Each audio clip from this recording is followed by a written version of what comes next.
It's time now for our Entre Nous segment with Solange Mougin. Solange, good to see you. Today you're talking about dreams, all sorts of dreams. The one we have when we sleep, our personal aspirations, but also societal ones too, like the American dream versus the French dream. But first, let's start with the literal stuff.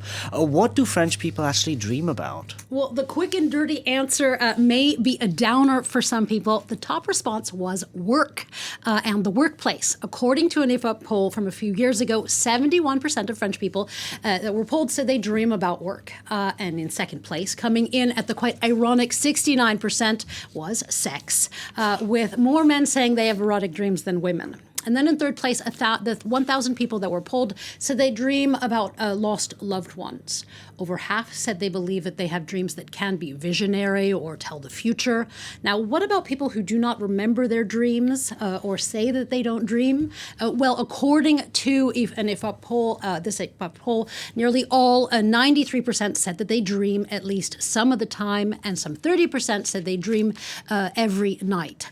And there have actually been some scientific studies on remembering dreams. Italian researchers published a study in Communication Psychology that found that certain individual personality traits, like the ability to not be distracted easily by external stimuli or the ability to let your mind wander, well, those people remember their dreams more. Also, young people remember more than older ones. This has to do with memory loss. And it also found that people remember their dreams more in the spring and in the fall, which actually may be because in winter there are shorter days, which means a deeper and uninterrupted sleep when remembering is harder in the deeper sleep. Now, what about nightmares? Well, they too are common and also normal, but scientific researchers, they still have multiple theories about the purpose that they serve. Dream research remains a somewhat mysterious domain in neuroscience. But more women than men say that they have regular nightmares, even if we've all been there. Person running after me or an animal. A horrible situation, you see it coming, you think you can get out, but you can't. I'm scared of being in a plane crash. I wake up petrified just before dying. So Solange, those were literal dreams. What about the more broader ones, the American dream versus the French dream? Well, most of us know the general concept of the American dream, or the idea that through hard work, determination, and talent, there can be this upward societal mobility. And for years, there have been studies and articles about how it is not that simple, and that the American dream is indeed dead for some people. But what about the French dream? Is there one? And is it different from the American one? Well, some people will say that a European dream puts more value on societal welfare, on equality, and on public good. Or they may refer to the stronger role of the state, job security, universal health care. Now, of course, any answer to this is quite individual and subjective. And it's also political. There was actually a poll by Ipsos for Le Monde in 2013 when François Hollande came out with his campaign slogan, Le rêve français, or the French dream. And it found that more conservative voters said that their ideal model was a society that allowed each person to grow through merit and hard work, whereas more left-leaning voters said that their ideal society was one that was more humane and less dominated by market or capitalist values.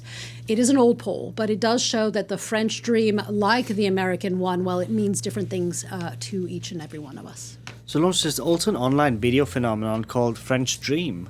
Yeah, the term, at least on social media, namely on TikTok, has come to refer to middle-class and lower-class lives and aspirations. There's even a YouTube channel that compiles other people's videos called French Dream TV. You see it there, where you see people happily sharing what is great for them, but cringe-worthy content for others. It's a bit of a class social warfare thing.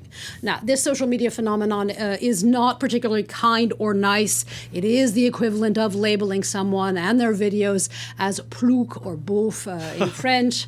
I guess the American translation to that would be white trash or hick. There's also quite a bit of fun making fun of suburbia and normal lives rather than the glamour that we've come to expect online. And some people have even actually turned that around and done these videos on purpose.